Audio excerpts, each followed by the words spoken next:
دربارەی نونەرên rojavayên ku dê ji bo Parlamentoya Sûriyayê bibin diyarkirin û temsîla pêkhateyên herêmê bikin, 24 partî û rêxistinên herêmê daxuyaniyek da çapemeniyê. Dewleteke hevwelatî û şîrîkatiya rastîn ava bikin.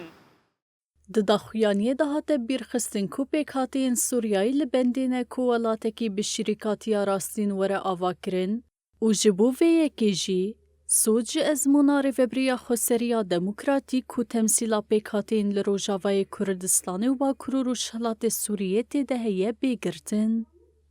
Di daxuyaniyê de hate destnîşankirin ku piştî hilweşandina rejîma Basê, rêvebûye ku qanûn û projeyên nijadperest werin betalkirin û Sûriyeyeke nû were avakirin.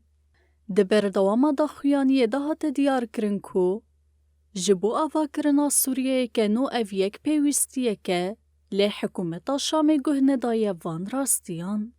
Herwiha hate gotin, hikûmetê hilbijartinên sexte yên bi navê hilbijartinên civata gel a Sûriyayê ragihandin.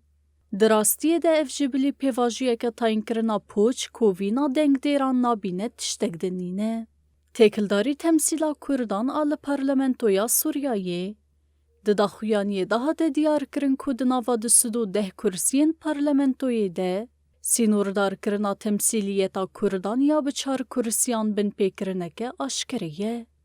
Daxuyaniyê domand ku gelê Kurd li Rojavayê Kurdistanê pêkhateyeke resen û dîrokî ye, rêjeya wê ji sedî 20 tevahiya nüfusa Sûriyayê kêmtirinîne.